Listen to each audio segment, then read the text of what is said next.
Olá, eu sou o professor Cleverson de Freitas. Iniciamos agora a nossa aula sobre a determinação do tráfego atual e futuro. É um assunto fundamental quando pensamos em planejamento e projeto de rodovias. Como você imagina que uma rodovia pode suportar o tráfego atual e o tráfego futuro? Além disso, qual é a qualidade da rodovia por onde transitamos hoje e como desejamos que ela esteja daqui a alguns anos? Eu te convido a, juntos, estudarmos o tráfego atual e o tráfego futuro. Está preparado? Vamos juntos?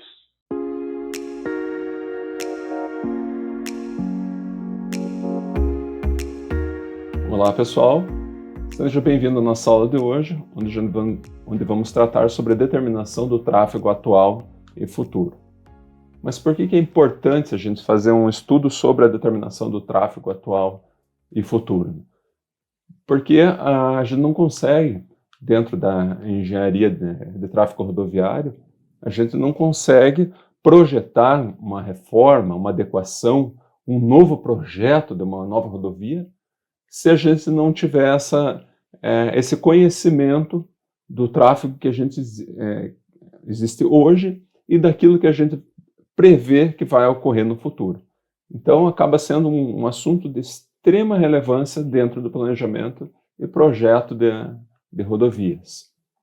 Como é que a gente faz isso? Como é que a gente aborda esse assunto? Primeiro de tudo, a gente precisa fazer uma identificação do tráfego, a gente precisa conhecer o nosso tráfego, conhecer o que transita, quais são os veículos, os tipos de veículos, se é uma rodovia federal, uma rodovia estadual, uma rodovia municipal. A gente precisa fazer essa identificação, conhecer a quantidade de trânsito que eu tenho, a quantidade de tráfego que passa sobre aquela rodovia, para que eu possa expandi-la, projetá-la para frente, ou até mesmo porque eu possa fazer uma readequação na que existe hoje, ou ainda para um projeto de uma nova rodovia, através dessa identificação do tráfego. Por que eu faço isso? Porque as rodovias elas têm necessidades distintas. Eu preciso conhecer a minha rodovia, conhecer o meu objeto de estudo, porque tem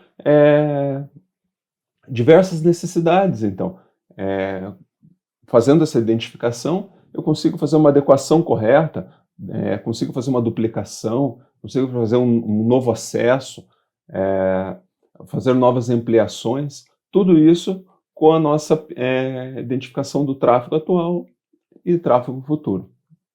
Consigo fazer a estimativa dessa nova rodovia, como eu acabei de falar. Então, dessa adequação que a gente acabou de ver, a gente parte para as pesquisas de tráfego. O que é necessário, então, para eu conhecer a minha rodovia, para eu conhecer o meu objeto de estudo, eu preciso, então, fazer pesquisas. Mas para que eu preciso fazer uma pesquisa? A pesquisa é justamente quando eu preciso conhecer algo, eu preciso da opinião das pessoas, dos usuários, preciso conhecer os seus desejos, os seus interesses. Então, numa rodovia, procede-se da mesma forma. O usuário da rodovia vai me relatar os desejos, os anseios, se aquele tráfego para ele é bom, é adequado, as condições da pista são boas, são ruins. Tudo isso eu vou abordar numa pesquisa de tráfego. Então, como primeiro passo, eu preciso conhecer que tipo de rodovia que eu irei pesquisar. Se é uma rodovia urbana, rural, uma rodovia simples, de pista simples, de pista dupla, eu preciso conhecer a minha rodovia, né? Eu preciso identificar as características da minha rodovia. Porque no Brasil a gente sabe que a gente tem diversos tipos de rodovias, né? A gente tem a rodovia municipal, a gente tem a rodovia estadual, a gente tem a rodovia federal, até mesmo internacional. Então, ainda no Brasil, a malha rodoviária municipal, ela é maior, a quantidade de rodovias municipais é muito maior do que as estaduais e, posteriormente, as federais, né, que em quantidade menor. Obviamente que elas têm características completamente diferentes, né, mas, em termos de quantitativo, eu tenho as rodovias municipais superiores às demais, né? Consequentemente, eu vou ter tráfegos diferentes. Se eu pegar uma rodovia federal, o tráfego nessa rodovia é muito diferente de uma rodovia municipal ou até mesmo uma rodovia estadual. E para isso que eu faço pesquisa, exatamente para eu conhecer essas diferenças, eu conseguir mapear e planilhar todas essas características das rodovias que eu estou estudando, das rodovias do meu interesse. Então, se a gente olhar para as rodovias municipais, né, mas o que diferencia uma rodovia municipal? Né? Ela a complexidade de uma pesquisa numa rodovia municipal tende a ser menor, justamente porque eu tenho menos, o tráfego é diferente, o tráfego é menor, e, consequentemente, eu teria mais facilidade para fazer uma pesquisa numa rodovia municipal. Mas isso, de forma alguma, me isenta de fazer um planejamento. Independente se a rodovia é pequena, tem pouco tráfego, se eu preciso fazer uma intervenção nessa rodovia, eu vou precisar fazer um planejamento. O que é o planejamento da minha pesquisa? Eu preciso definir o meu objeto. O que eu quero fazer nessa rodovia, nessa minha rodovia? Eu preciso melhorar o pavimento, uma intervenção pequena. Eu preciso criar um novo acesso, até mesmo uma trincheira. Então, eu preciso definir exatamente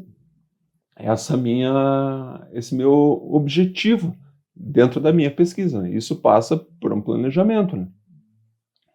Então, daí eu vou, inclusive com esse planejamento, né, eu vou ter a noção eu vou precisar de grandes investimentos para fazer, por exemplo, a construção de uma trincheira demanda um recurso muito maior, né? Se fosse simplesmente uma operação tapa-buraco, por exemplo, que daí o investimento é menor. Só que de toda forma, eu vou precisar do quê? Vou precisar de um projeto, vou precisar de um croquis para que eu possa fazer essa intervenção, essa minha pesquisa. A título de exemplo, ainda eu coloco, para quem conhece Curitiba, essa é a chamada, o antigo trecho da BR-116, que hoje é chamado BR-476, mas passou a ser, era uma rodovia federal, houve uma assinatura de um termo de convênio entre a Prefeitura e o Governo Federal. A Prefeitura de Curitiba assumiu esse trecho da rodovia. Ela continua sendo rodovia, hoje é chamada de linha verde, né? Mas a característica dela, né? Ela é uma rodovia de pequena extensão, são 22 quilômetros de extensão, corta a cidade de Curitiba de norte a sul, mas acaba sendo considerada uma rodovia municipal. Então, para proceder com a minha pesquisa dentro de uma rodovia municipal, é importante que eu tenha em mãos, que eu conheça as distâncias, que eu conheça pontos de destaque, né, que eu tenha noção exatamente como se fosse fazer uma amarração dessa minha rodovia. Que ruas que ela cruza, se tem outra rodovia que chega e encontra com ela, os bairros que ela passa, os locais de interesse. Eu faço um desenho de um croquis. Eu simplesmente traço aquela minha rodovia e vou fazer um croquis dela. Né? É importante que dentro desse croquis eu sinalize indústrias, parques, escolas, áreas de lazer, e até mesmo outras rodovias, né, que cruzam por essa minha rodovia de interesse. Tudo isso, então, é um planejamento, né? Eu vou planejar a minha pesquisa, né? Vou analisar o que eu preciso retirar, que dados eu preciso retirar dessa minha pesquisa, através de um planejamento, né? E esse planejamento ainda vai me determinar um número de subtrechos na pesquisa. Mas como assim, professor, o número de subtrechos? Se a minha rodovia ela cruza muitas áreas de interferência, ela tem muitos acessos, então eu preciso ter pontos de pesquisa em diferentes partes da minha rodovia, né? Eu vou com esse planejamento, com esse meu, com esse croquis, eu vou definir os pontos a quantidade de pontos que eu preciso ter um pesquisador, ter um ponto fixo ali de pesquisa que é necessário instalar, né? Se a minha rodovia, por exemplo, ela não tiver, simplesmente ela cruza um bairro ao outro e não tem praticamente nenhum ponto de interferência, nenhum acesso, nada que interfira no meu fluxo de tráfego, então eu coloco simplesmente um único ponto e é suficiente. Agora, se tem outros pontos, eu tenho uma indústria, uma entrada e uma saída da indústria, uma entrada e uma saída de um grande bairro, então eu preciso de subdividir os pontos para que eu tenha confiança nos dados coletados. Tá certo, pessoal? E já nas rodovias estaduais, rodovias federais, a grande diferença, né, o que eu vou encontrar, né, de diferente, né, é a extensão da rodovia. Né? A principal diferença, se comparado com uma rodovia municipal, né, é a própria extensão. Né? Se eu pego uma rodovia Curitiba-São Paulo, por exemplo, é uma rodovia que tem uma extensão grande, são mais de 400 quilômetros de extensão. Ou seja, ela vai cruzar com outras rodovias, né? Ela vai ter outros pontos, dezenas de pontos de acesso. Então, isso diferencia uma rodovia estadual ou federal de uma rodovia municipal. Dessa forma, eu consigo, então, mudo completamente o dimensionamento da minha pesquisa. Né? Eu vou ter que ter mais postos de contagem, vou ter que aí já fazer um formulário diferenciado, um formulário de pesquisa de campo diferente. Eu preciso coletar talvez mais dados nesse meu formulário, diante de uma rodovia estadual, uma rodovia federal, né, que tem um trânsito mais intenso, né, um fluxo diário maior do que uma rodovia municipal. Né. E uma dessas, talvez a pesquisa mais conhecida ou mais empregada em rodovias estaduais e federais é a pesquisa de origem e destino. Né.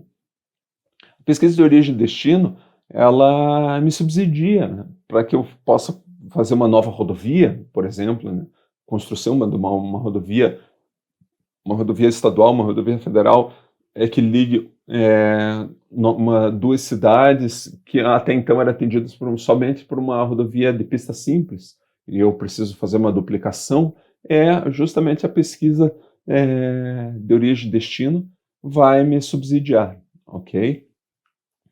Mas o que é, então, essa pesquisa de origem e destino? O que essa pesquisa de origem e destino vai me trazer? Então, a finalidade dela, né? A finalidade dela é justamente a identificação dos desvios de tráfego. Mas como assim desvios de tráfego? Quando eu pergunto para o motorista de onde que ele está vindo, para onde que ele vai, né? Ou a origem dele para o seu destino. É através dessa pesquisa de origem e destino. Ou seja, eu consigo alocar postos de pesquisa de forma que eles me identifiquem exatamente o trajeto desejado, né, e o trajeto realizado. Né, se vai ter alguma interferência, algum desvio. Né. Se eu paro e pergunto ao motorista, o teu destino é qual? E esse motorista realmente chega, eu consigo assim apontar, sinalizar isso, que realmente houve esse cumprimento desse trajeto realizado, ou não, ou o motorista, se eu não consigo abordar de maneira correta, eu vou ter desvios, eu vou ter uma pesquisa ineficiente, tá certo? E de que forma que eu faço essa pesquisa? Né? Qual que é a minha confiabilidade dessa pesquisa?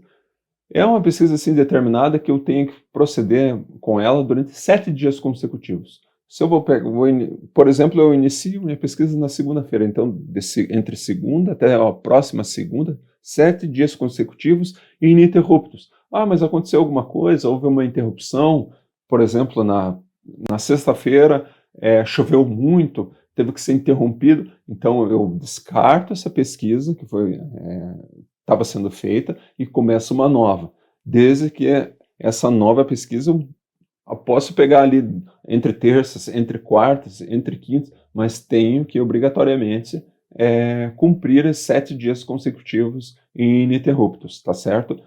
Lógico, em termos práticos, né, a gente se depara com questões orçamentárias, que nem sempre o órgão consegue contratar uma pesquisa que aborde exatamente os 7 dias. Então, em termos práticos, ou talvez até de uma forma de eu não perder diversas vezes as pesquisas que estão sendo feitas, eu acabo aceitando, ou os órgãos acabam aceitando, pesquisas com um tempo menor, às vezes com 5 dias, 4 dias, já é suficiente para que eu consiga atender o meu objetivo dentro de uma pesquisa de origem e destino. Além disso, como eu faço, né? Qual que é o meu método de atuação dentro de uma pesquisa de origem e destino? Se eu tenho, para o caso de uma rodovia com um tráfego superior a 3.000 veículos por dia, o que eu faço? Em casos de tráfego menor, desculpe pessoal, um tráfego menor do que 3.000 veículos dia, eu acabo contando todos os veículos. Né? Um tráfego menor de 3.000 veículos dia, eu paro todos os veículos e faço a pesquisa unitariamente. Veículo por veículo, eu faço a minha entrevista. Né? Num caso de um tráfego de uma rodovia menor do que 3.000 veículos dia. Para os casos de tráfego com quantidade superior a 3.000 veículos dia, eu faço uma amostragem com contagem volumétrica paralela e simultânea. Mas como é isso?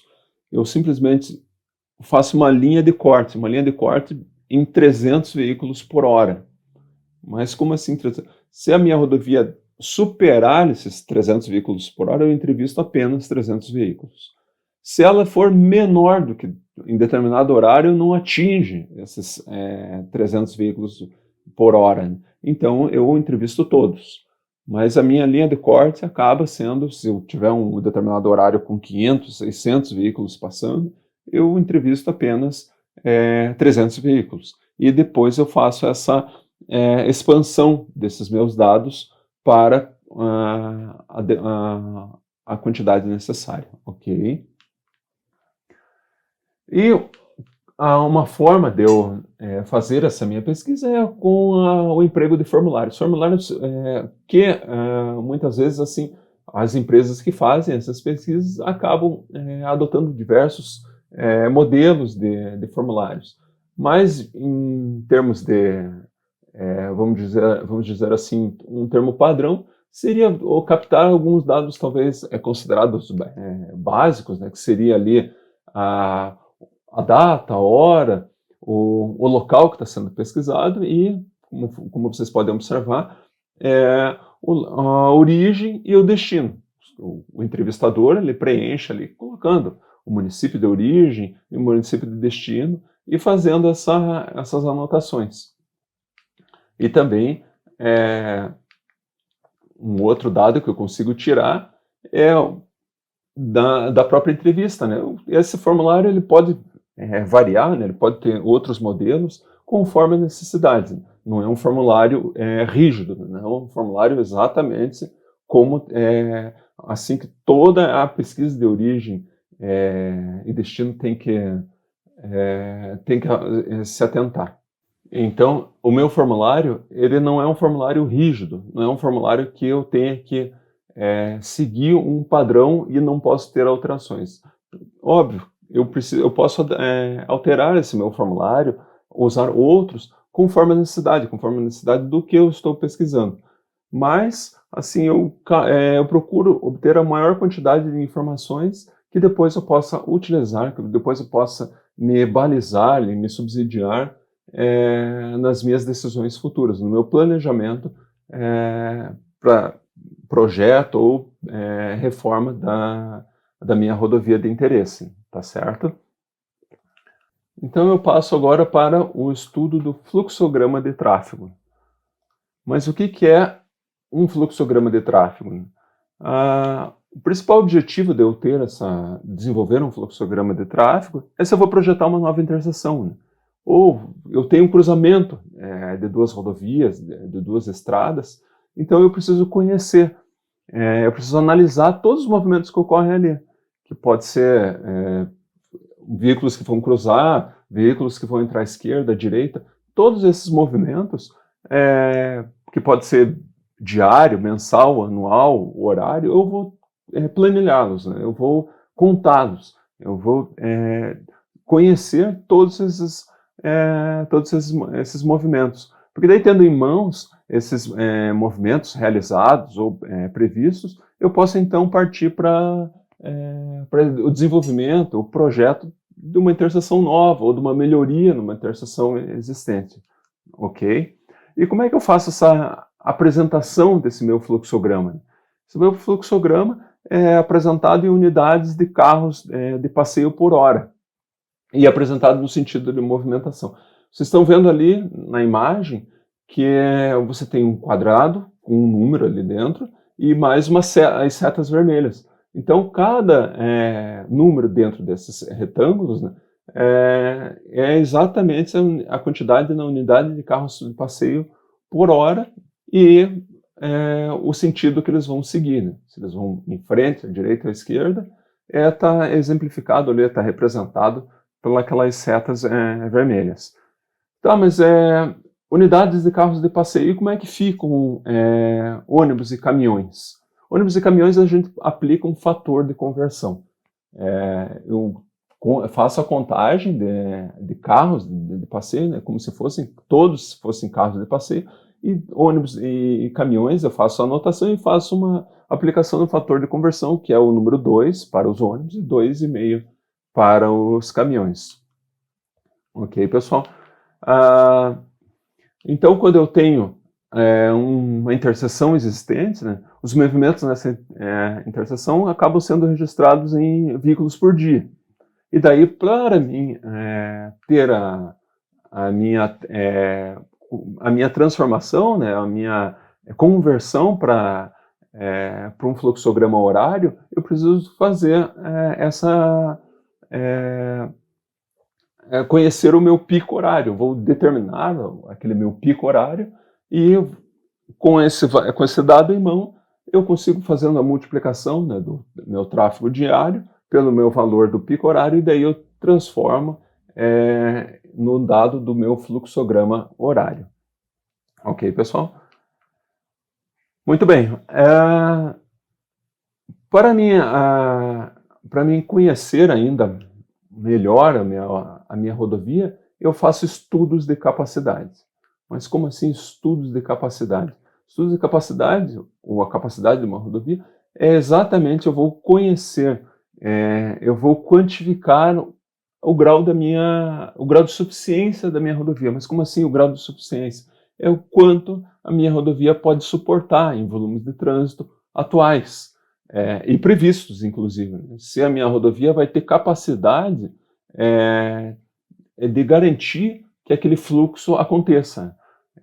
Ou seja, técnica e economicamente, eu tenho que garantir medidas que aquele fluxo aconteça, né, o fluxo daqueles volumes de automóveis, de veículos, né, em condições aceitáveis, né? Ou seja, não posso ter uma rodovia super saturada, né, o trânsito não flua, né? O trânsito simplesmente fica parado, por exemplo, horas e horas a fio, sem algum motivo aparente, simplesmente pelo excesso da quantidade de veículos. Então, esse estudo de capacidade, ele me dá essa quantificação do quanto minha rodovia é capaz de suportar.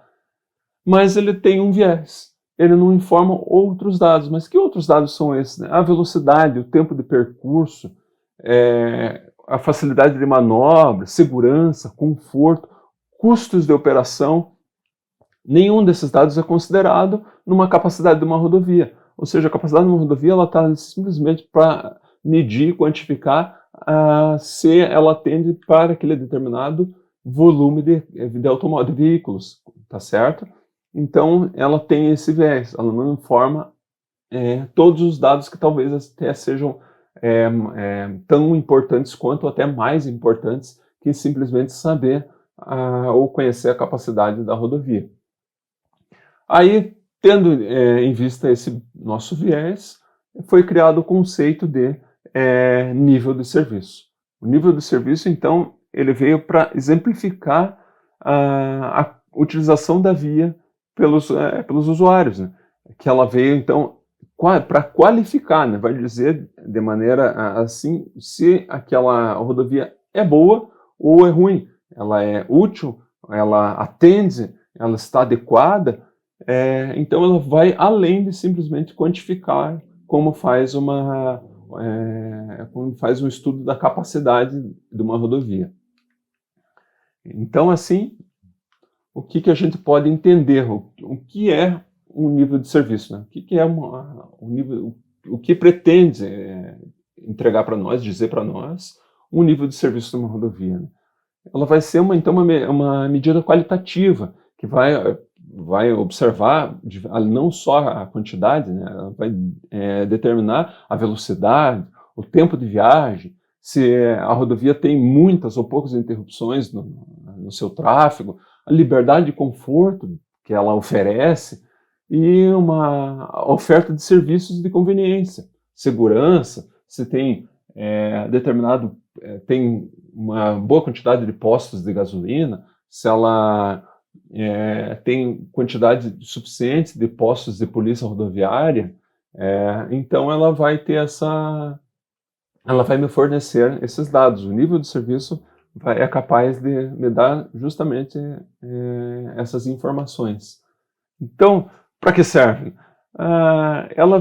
Essa avaliação, né, do grau de eficiência do serviço que uma rodovia oferece, ela me dá desde um volume, ela consegue me dar desde um volume de trânsito quase zero, né, um volume bem pequeno, até um volume máximo, ou até a capacidade máxima da via.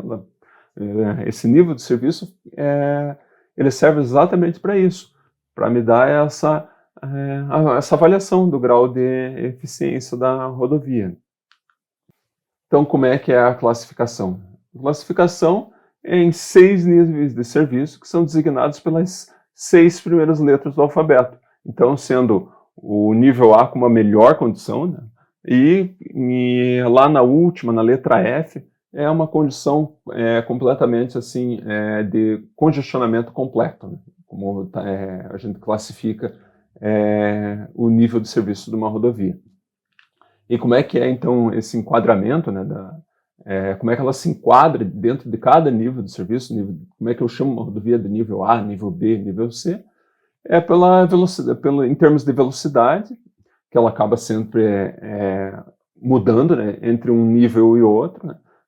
Cada nível, quando eu passo para o nível B, muda-se essa característica da velocidade, e o grau de saturação máximo que deve ser atendido dentro daquele nível, né? Abaixo desse nível deve estar o fluxo da minha seção estudada. Então, para uma rodovia de nível A, eu vou ter uma faixa de velocidade e um grau de saturação máximo. A partir que ela fica menor que a velocidade que está ali e o grau de saturação também acaba sendo maior, ela desce um nível de serviço, ok? Então aqui nessa imagem, né, a gente consegue observar ali em termos de fluxo, né, em termos de quantidade de veículo, uma rodovia ali do nível de serviço A, que a gente consegue perceber ali um fluxo muito pequeno, em contrapartida lá no nível F a gente vê a rodovia praticamente totalmente parada, né, onde inclusive nas duas faixas está tudo praticamente congestionado, né? Então, os níveis intermediários B, C, D e E mostram que vai aumentando, né? à medida que você vai aumentando o fluxo, você acaba diminuindo a velocidade e aumentando o congestionamento, ok? Então eu tenho os meus graus de liberdade, né? Que é exatamente essa minha possibilidade de eu poder desenvolver velocidades maiores, poder me deslocar de maneira mais ágil, né? De maneira mais rápida entre os dois pontos da rodovia. Além disso, em rodovias de pista simples, eu também tenho meu estudo de capacidade, ok? Eu vou ter uma capacidade, e essa capacidade nas duas faixas, nos dois sentidos, fica na faixa de 1.700 carros de passeio por hora, aquela unidade, UCP por hora. Então ela fica, essa minha capacidade numa rodovia de pista simples, né, ela me dá esse dado, né? E não pode exceder, além disso, 3.200 carros de passeio por hora, né, para o conjunto dos dois sentidos, né? Esse é um limitador dentro da minha rodovia de pista simples. Ainda posso classificar ela em nível rodovias de classe 1, que são as que geram expectativa de tráfego com velocidade maior, né, velocidades mais elevadas, e as de rodovias de classe tipo 2, aquelas que não geram tanta expectativa de velocidade elevada nessas rodovias de classe 2. Né? Então eu vou ter também em pista simples níveis de serviço, nível de serviço A, por exemplo, que é a melhor qualidade, né? Como a gente já viu ali um slide atrás, os motoristas podem trafegar na velocidade que eles desejam. Essa é classificada como uma rodovia de nível A. A nível B, por outro lado, né, ela já começa a ter uma velocidade menor, que daí já fica ali na faixa de 80 km por hora nas rodovias de classe 1, né, que são aquelas que eu posso desenvolver velocidades maiores, né, e não tenho quem trafega para uma rodovia de classe B, né, já não pode ser enquadrado em filas ou congestionamento com 50% do seu tempo de viagem. Aí nas rodovias de nível C, eu já tenho acréscimos maiores, já começo a aumentar o meu trânsito, né? Então eu já tenho aparecimento de filas, já tenho maior dificuldade de ultrapassagem, e nível D eu tenho um fluxo instável, né? Eu tenho uma demanda para ultrapassagem elevada, né? Mas a capacidade está se aproximando de zero.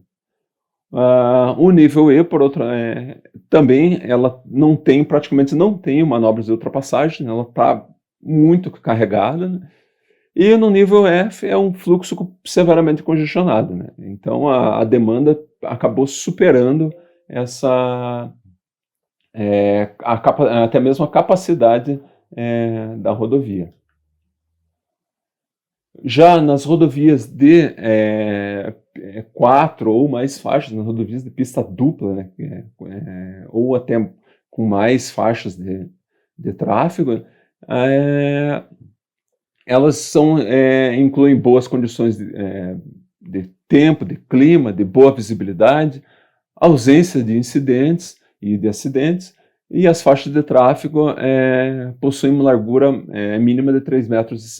E isso começa a ser uma rodovia, com o estudo da capacidade de uma rodovia de nível A. Também, de maneira até semelhante com as rodovias de pista simples, elas têm uma condição de fluxo livre, né? A operação dos carros não é afetada pela presença de outros, depende apenas das condições da geometria, do traçado da pista, né? E das preferências do motorista. Você quer andar mais rápido, andar um pouco menos veloz.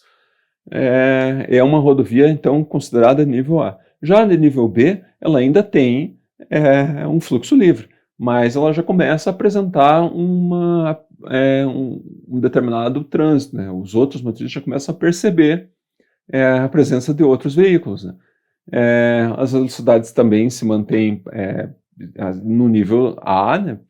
Se mantêm elevadas, mas já os motoristas começam a ter uma liberdade de manobra, né, de ultrapassagem um pouquinho menor, já começa a sentir essa dificuldade. No nível C, a influência da quantidade de tráfego, né, nas operações, né, já começou a ser mais visível, né? Começa a ser mais sensível para os demais motoristas, né? As manobras são afetadas, né, por outras manobras de outros veículos, né? Você já começa a ter essa interferência, né? E já começa a aparecer as primeiras filas, né? Uma interferência um pouco na rodovia, na pista, né? Já causa um impacto nos demais motoristas, ok, pessoal? Nível D, a habilidade daí de manobras na pista, ela é severamente restringida, né? Porque você começa aí agora a ter congestionamentos, o volume provoca já crescentes filas, começa a surgir filas maiores, velocidade também se reduz bastante, e assim, digamos assim, pequenos acidentes, pequenos distúrbios, né, na rodovia que aconteçam, né, elas acabam sendo absorvidos, né, sem que forme grandes congestionamentos, né, mas já tem um impacto maior. A nível E, ela se aproxima da operação máxima da capacidade da rodovia, está naquele fluxo intenso, aquele fluxo pesado. Os veículos, né, têm dificuldade, né, para manter uma velocidade uniforme, né, e qualquer distúrbio, né, que aconteça já vai provocar uma fila e naquele limiar, né, de levar para o nível seguinte, né, que é o nível F, ou seja, que é aquele nível de fluxo forçado, né, um colapso do fluxo de tráfego, né. Ele supera esse fluxo numa rodovia de nível F, acabou já superando a capacidade da via, né. Ela sai literalmente do controle, né. Você tem uma pior situação de uma rodovia dentro do nível F. Falamos agora desses níveis de serviço. E por fim, pessoal, o que vimos hoje na nossa aula? Nós vimos pesquisas de tráfego, falamos sobre o porquê, a importância, né? Por que eu preciso fazer pesquisas de tráfego nas rodovias, né? Qual que é a importância de uma pesquisa de tráfego? Dentre as pesquisas, a mais conhecida e até a mais empregada seria a pesquisa de origem e destino, né? Aqui ela se destina. Para que eu uso uma pesquisa de origem e destino? O que eu conheço dentro de uma pesquisa de origem e destino? Fluxogramas de tráfego, da mesma forma, né? Por que eu preciso estudar um fluxograma de tráfego? O que informações eu obtenho através dos fluxogramas de tráfego? Onde que eu aplico um fluxograma de tráfego? De que forma que eu apresento um fluxograma? E, por fim, o estudo de capacidade, dos níveis de serviço das rodovias, em pista simples e em pista dupla. Ótimo! Você entendeu como os estudos de tráfego atual e futuro são fundamentais para o desenvolvimento de projetos de rodovias? E como esses estudos servem de instrumento à engenharia de tráfego para o planejamento de vias, circulação, deslocamento de forma eficiente, econômica e segura? Espero que essa aula o auxilie nos seus estudos. Se você ficou com alguma dúvida sobre algum ponto, volte à videoaula e assista novamente. Lembre-se ainda de consultar os demais materiais da sua plataforma de ensino, como o e-book dessa aula e a sugestão de leitura. É importante que você leia o material com muita atenção, complemente com a bibliografia sugerida e responda o questionário. Desejo sucesso na sua jornada de estudos, obrigado por ter assistido essa aula e até a próxima.